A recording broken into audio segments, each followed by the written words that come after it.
চিন্তা করতে পারেন হুজুর, অনেক চেষ্টা করি, নিজের সাথে ফাইট করি যে আগামীকালকে থেকে নামাজ পড়বো, ওই আগামীকাল কোনোদিনই আসে না। বলি যে আগামীকালকে থেকে কোনো মিথ্যা বলবো না, কোনো চগলখড়ি না, ফ্রেন্ড বন্ধুত্ব তাদের সাথে রাখবো যে আমাকে হাইয়ালা সালাহ শোনার সাথে টেনে হেসে মসজিদে নিয়ে যায়। যতই চেষ্টা করি কিন্তু কোনোভাবে ওই রকম বন্ধুও পাই না, নিয়ত হয় না। আপনি চিন্তা করতে পারেন হুজুর কিভাবে মনটা পরিবর্তন হবে? ওয়াকিয়াটা শুনে যান। এক আলেমী দিন এটা বর্ণনা করছেন যে কাজের লোক আমি খুঁজতে বাগদাদ শহরে ঘুরতেছিলাম। আমরা এরকম দেখবেন বাসাবাড়ি কাজের জন্য আমরা হায়ার করি না, কিছু লোক হায়ার করি কাজের জন্য 500-1000 টাকা দিয়ে ভাড়া করে নিয়ে আসি যে আমার কাজগুলি করে দিবা, ঠিক না? তো এরকম কাজের লোক খুঁজতে গেলেন বাগদাদ শহরে। যখন গেলেন দেখেন যে ওখানে একটা যুবক বসা, চেহারাটা নুরানি, এত সুন্দর নুরানি চেহারা, দেখেই বোঝা যাচ্ছে নামাজি, নামাজি ব্যক্তি। কাছাকাছি গেলেন ওই আলেমী দিন, হুজুর বললেন বাবা তুমি কি আমার সাথে যাবা? তোমাকে আমি টাকা পয়সা দিব, সমস্যা নাই, কাজে যাবা? বলে হুজুর যাবো, কিন্তু আমার 3টা শর্ত আছে। কয়টা? 3টা শর্ত। বলে সবাই কাজের জন্য 4 দিরহাম নেয়, আমি 3 দিরহাম নিব। সুবহানাল্লাহ। বলে 3 দিরহাম নিব। বলে এটা তো ভালো অপরচুনিটি, খুব ভালো, সবাই 4 দিরহাম নেয়, এখন তুমি 3 দিরহাম দিবা, খুব ভালো, চলো। বলে আরেকটা দ্বিতীয় শর্ত শুনেন। দ্বিতীয় শর্ত হলো যখন হাইয়া আলাস সালাহ বলে মসজিদে মুয়াজ্জিন আযান দিবে তখন আর আমি আপনার কর্মচারী না, তখন আমি কর্মচারী কার? আওয়াজ দেন কার? Third one. বলে তৃতীয় নাম্বার শর্ত হলো আমাকে কোনো প্রশ্ন করা যাবে না, আমি আপনার কোনো প্রশ্নের উত্তর দিব না। বলে ঠিক আছে, মালিক দেয় শর্ত, তুমি দিছো শর্ত, কর্মচারী হয়ে সমস্যা নাই। ইন্টারেস্টিং ক্যারেক্টার নিয়ে গেল, কাজ করতেছে, সারাদিন কাজ করতেছে। দেখে অন্যান্য কাজওয়ালারা যখন কাজ করে দেখবেন যে মাঝে মাঝে সিপাহীকে একটু সুকটান দিতে থাকে, চা খেতে থাকে, অথচ সে কিন্তু মুআহাদা করেছে, চুক্তিবদ্ধ হয়েছে যে 1000 টাকার বিনিময়ে তিনি তেনার কাজটা 6-7 ঘন্টা করবে, কিন্তু এই 6-7 ঘন্টার মধ্যে দেখা যায় 1 ঘন্টা ফাঁকি দেয়, বাকি 5 ঘন্টা করে। তো ওই যুবক এরকম ছিল না, পরেজগার। ওই যুবক কাজ করতে করতে জোহরের আজান পড়লো, চলে যাচ্ছে।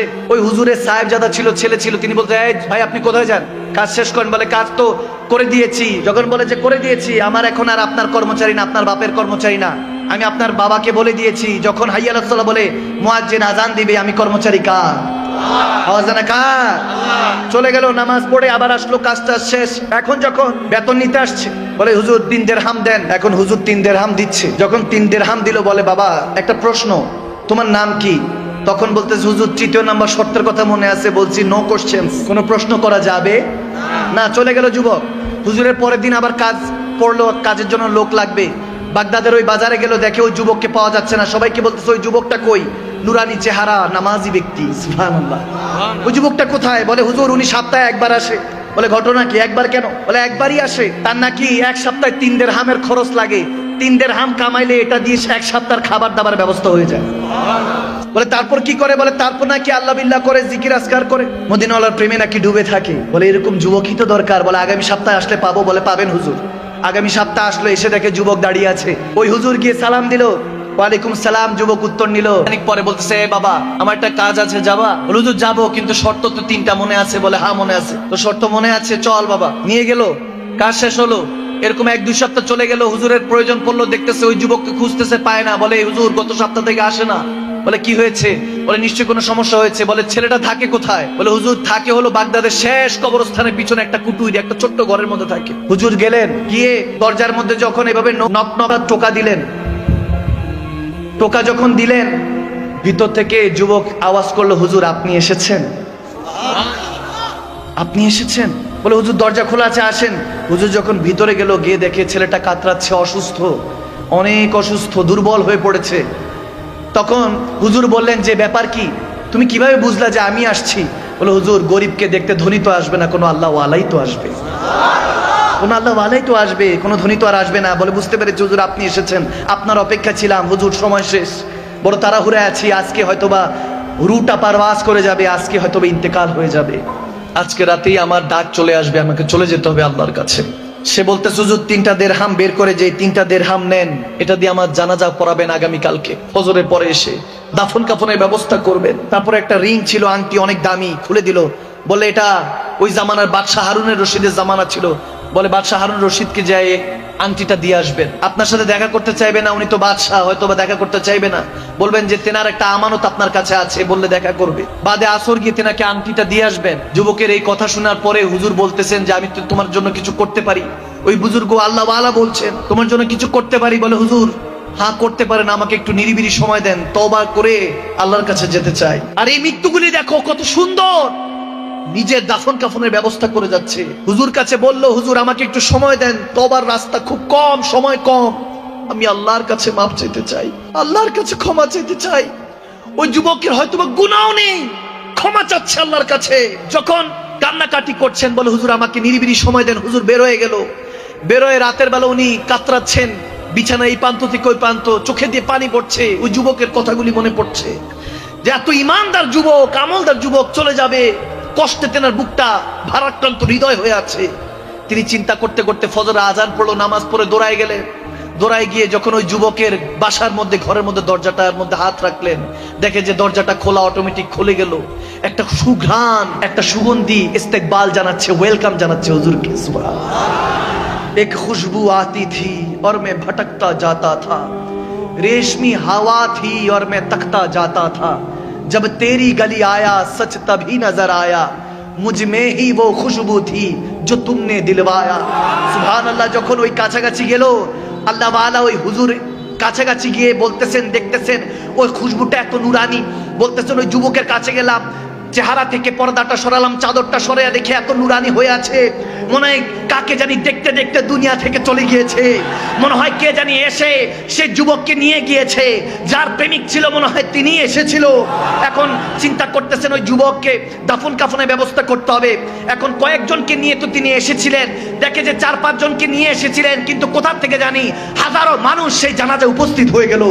এখন আসার পরে ওই হুজুর বলতেছেন, জানাজা দেওয়ার পরে চোখের পানি ছেড়ে দোয়া করে যখন আসরের সময় বাদশা হারুন রশিদের দরবারে গেল, এখন ওই যুবকের কাছে হুজুর জিজ্ঞেস করেছিল, কে তুমি বাবা?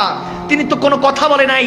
যখন বাদশা হারুন রশিদের কাছে আসরের পরে গেল, ওই হুজুর বলতেছে দেখা করব, বাদশা সাহেব অ্যাপয়েন্টমেন্ট দিচ্ছে না। বাদশা হারুন রশিদ ব্যস্ত ছিল। যখন বলল আপনার একটা আমানত আছে, একটা রিং আছে, তখন দেখা পেল, খাস কামরায় গেল। বাদশা হারুন রশিদ জিজ্ঞেস করছে, কি চাই, কি কি কি আমানত আপনার কাছে আছে? বলে আপনার একটা রিং আমার কাছে আছে। যখন আংটিটা বাদশা দেখলো, একটা চিৎকার দিল, আল্লাহ বলে একটা চিৎকার দিল, বলে যে এই রিং এর মালিক কোথায়, আংটির মালিক কোথায়? ওই হুজুর ওই আল্লাহওয়ালা বলতেছেন, সে গতকালকে রাতে ইন্তেকাল করে গিয়েছে, ইন্তেকাল করে গিয়েছে। বাদশা চোখের পানি ছেড়ে বলে, তার কবরটা কোথায়? বলে ওই যে বাগদাদে কবরস্থানে, ওখানে দাফন করেছি।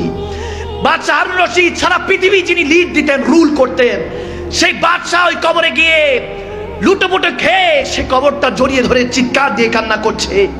ওই আল্লাহওয়ালা চিৎকার দিয়ে উঠলেন, চিৎকার দিয়ে উঠে বলতেছেন, না ইসনে কুছ বলা, না আপ কুছ বল রহে হে, না এ কিছু বলেছেন, আপনি কিছু বলছেন। সে কে ছিল, কে ছিল? বাদশা হারুন রশিদ কবর থেকে মুখটা উঠিয়ে বলতেছে, আমার ছেলে ছিল, আমার ছেলে ছিল, রাজপুত্র ছিল, প্রিন্স ছিল।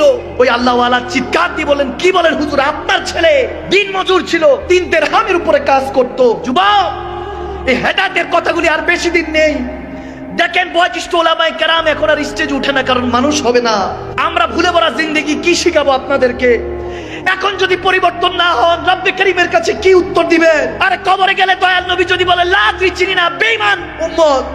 যদি আপনি অন্যের চগলখড়ি, ক্রিটিসাইজ নিয়ে, গীবত নিয়ে, মিথ্যা নিয়ে পড়ে আছেন, মিথ্যা আমাদের পারফিউম হয়ে গিয়েছে, চগলখড়ি আমাদের পোশাক আশাক হয়ে গিয়েছে, আমাদের মধ্যে হেদায়েত কেন জানি উঠে যাচ্ছে।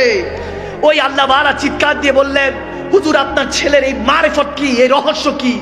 বলে হযরতে দাউদ তাই আলাইহির রহমান সে মুরিদ ছিল। আমার ছেলে যখন একজন আল্লাহওয়ালার সঙ্গ জ্ঞাপন করেছেন, ওয়াকুনু মা সাদিকিন, কোরআনের কথা অনুযায়ী, ইন্নাল্লাযীনা ইউবাইউনাকা ইন্নামা ইউবাইউনাল্লাহ, যখন আমার নবীর গোলামির মধ্যে চলে গিয়েছেন, আল্লাহওয়ালা হয়ে গিয়েছিল আমার ছেলে। আমার ছেলে তো আমার ছেলে ছিল, কিন্তু দেখেন যেতে যেতে একটা রিং তার কাছে ছিল, এটাও ফেরত দিয়ে দিয়েছে। বলেছে যে বাবা এত ঢাল সম্পত্তি করে গিয়েছো, কি জবাব দিবা? তিনি যদি তোমাকে প্রশ্ন করে কি উত্তর দিবা? আমার ছেলে আমার মুর্শিদ, আমার শেখ হয়ে গেল। শেষে যেতে যেতে সে আমাকে শিক্ষা দিয়ে গেল, এই দুনিয়ার আপনজন আজকে আছে, কালকে নাই।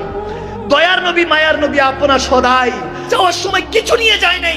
ভাইয়ের আমার, তখন বাদশা হারুন রশিদ বলছে যে দুনিয়া ফানি, এই দুনিয়া কোনো কিছুই চিরস্থায়ী নয়।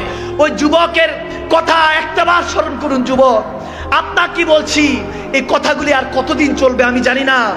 এখনো সময় আছে, তওবাতুন নাসুহা ওয়া তওবাতুল ক্বাবলাল মাউত, মৃত্যুর আগে তওবা করে ফিরে আসুন।